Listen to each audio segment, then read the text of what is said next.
Guys, upcoming summer vacation में कहाँ जाने का प्लान है? अरे मैं तो कहता हूँ किसी बीच पर चलते हैं। ऐसा कोई बीच हो जहाँ थोड़ी हॉन्टेड फीलिंग आए और मजा दुगना हो जाए। चलो फिर रिसर्च करते हैं। कहाँ है ऐसा माहौल भाई? 3 दोस्त रीटा, साहिल और अनिकेत आने वाली गर्मियों की छुट्टी में कहीं ट्रैवल करने का प्लान करते हैं, जिसमें वो किसी इंटरेस्टिंग जगह की तलाश में थे जो उन्हें मिली भी। गाइस, ये देखो, जो हमें चाहिए था मिल गया। क्या है वो? गोवा का डुमास बीच, जहाँ का माहौल दिन में तो बड़ा नॉर्मल है, लेकिन शाम ढलते वहाँ से अजीब अजीब डरावनी चीखें आती है। कोई भी वहाँ सूरज ढलने के बाद नहीं जाता। अमेजिंग! हमारा मजा और मनोरंजन दोनों के लिए एक परफेक्ट बीच नजर आ रहा है। चलो इसी बहाने गोवा भी घूम लेंगे। अगले दिन तीनों अपनी गाड़ी से गोवा के लिए रवाना हो जाते हैं। गोवा पहुंचने के अगले दिन वो दुमास बीच की तरफ जाते हैं। वो लोग अब उस हॉन्टेड बीच पर पहुंच चुके होते हैं। अनिकेत वहां की फोटोज लेने लगता है और कुछ वीडियो शूट करने लगता है। वैसे भी उसे फोटोग्राफी का शौक भी था। गाइस, यहाँ का माहौल तो बिल्कुल नॉर्मल है। लोगों ने यूं ही इस जगह को ना बदनाम कर रखा है। Really fresh environment, guys. Really fresh. हे दोस्तों, वो देखो!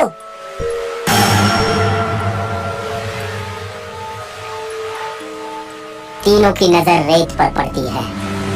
उस बीच की सतह के हर किनारे का रेत काला होता है, जो थोड़ा अजीब था। क्या गाइस, फट गई क्या? अरे चौंकने की कोई जरूरत नहीं है, ये नॉर्मल है। अरे कुछ जगह ऐसी होती है जहाँ कलर कंपोजिशन की वजह से कलर काला हो जाता है।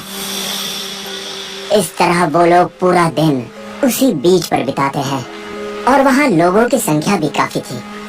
काफी टूरिस्ट उस बीच पर आए थे। यार कसम से, ये तो गोवा का नंबर 1 बीच है। पता नहीं लोग इस बीच पर आने से क्यों डरते हैं। तीनों पूरा दिन एंजॉय करते हैं और अब धीरे धीरे शाम हो चुकी थी। सूरज ढलने की कगार पर था। तभी वो तीनों देखते हैं कि उस बीच पर भगदड़ मच जाती है। अरे ये सारे लोग कहाँ जा रहे हैं? अचानक क्या भूकंप आ गया? क्या तुमने इस बीच के बारे में वो आर्टिकल नहीं पढ़ा था, जिसमें बताया गया था कि दिन में सब नॉर्मल, तो रात में सब कुछ पैरानॉर्मल सा यहाँ घटने लगता है। लेकिन उन तीनों को इस सब से कोई फर्क नहीं पड़ने वाला था, क्योंकि उनका असली मकसद तो यही था कि इस बीच के खौफनाक सच को करीब से देखें।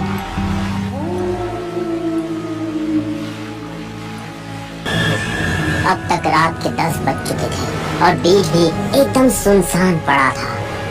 वो तीनों अब उस अंधेरे बीच पर अकेले थे, जिस कारण वो तीनों भी डर रहे थे। वो तीनों अब बीच से वापस लौट ही रहे थे कि तभी समंदर के पास से तेजी से कोई चीखने लगता है। रीटा! साहिल! अनिकेत!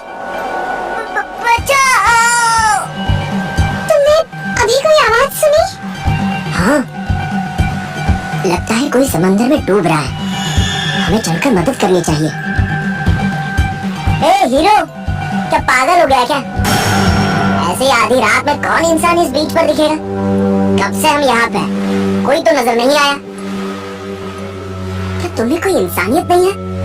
अरे वहाँ कोई डूब रहा है, तुम यहाँ मुझे भाषण झाड़ रहे हो? वो तीनों समंदर के पास पहुँचते हैं और वहाँ कोई भी नजर नहीं आता और वो चीखें भी अभी बंद हो चुकी थी। देख लिया, कोई मिला डूबता हुआ? बड़े आए इंसानियत दिखाने वाले। साहिल! साहिल, तुम कहाँ खोए हो? मैं सोच रहा हूँ कि वो जो कोई भी था, लेकिन चीखते वक्त उसने हम तीनों का नाम पुकारा। मुझे समझ में नहीं आ रहा कि उसे हम तीनों के नाम कैसे पता चले। या तो वो कोई बहरूपिया है या वो काफी समय से हमें चुप चुप कर देख रहा है, या फिर कोई अतृप्त आत्मा। उन तीनों को इस बीच का संकेत मिल चुका था। वो तीनों अब वहां से तेजी से निकलने लगे। तभी रीटा की सैंडल रेत में फंस जाती है और रीटा अपना पैर निकालने की कोशिश करती है। मेरा पैर न जाने कहाँ फंस गया, निकल ही नहीं रहा। गाइस, पता नहीं क्यों मुझे ऐसा लग रहा है कि जैसे कोई इस रेत के नीचे से मुझे खींचना चाहता हो। दूसरी तरफ साहिल और अनिकेत उससे थोड़ा आगे बढ़ चुके थे। तभी रीटा को पता चलता है कि उसका सैंडल किसी जले हुए हाथ में पकड़ कर रखा है। उसके बाद रीटा जोर से चिल्लाती है, मेरा पैर साहिल, हेल्प! उसकी चीखने की आवाज सुनकर साहिल और अनिकेत वहीं रुक जाते हैं और रीटा की तरफ देखते हैं, लेकिन उन्हें रीटा कहीं पर भी नजर नहीं आती, क्योंकि उन्हें रीटा की चीख सिर्फ एक बार ही सुनाई देती है। रीटा, रीटा, अरे कहाँ हो तुम? देखो, अगर तुम मजाक कर रही हो ना तो देखो, ये गंदा मजाक मैं सहन नहीं करूंगा। रीटा,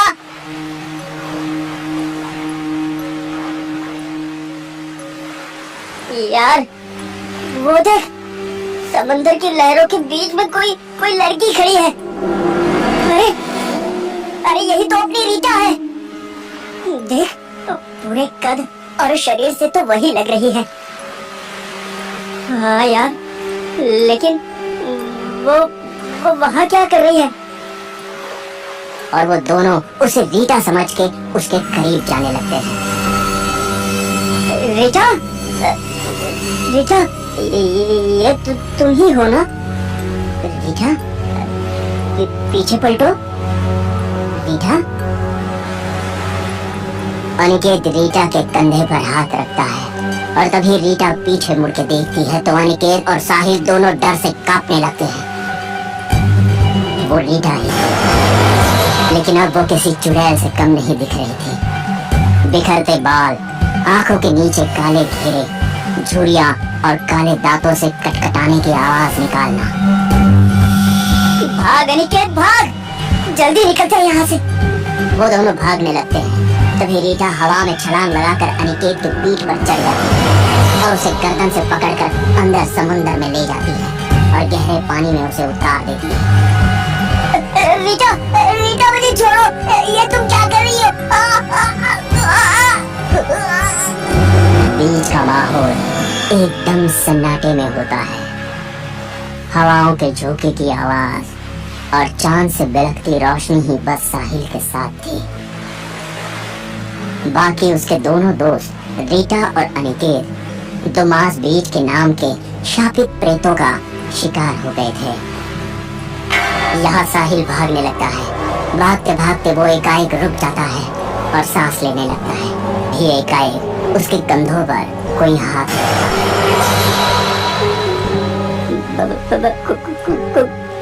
कौन है?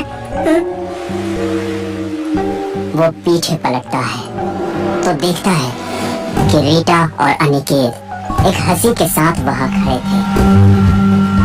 उनका शरीर बिल्कुल एक जैसा था, बिल्कुल वैसे जैसे कुछ समय पहले साहिल ने रीटा के प्रेत को देखा था। उन दोनों का चेहरा बहुत भयानक था। साहिल, क्या हुआ?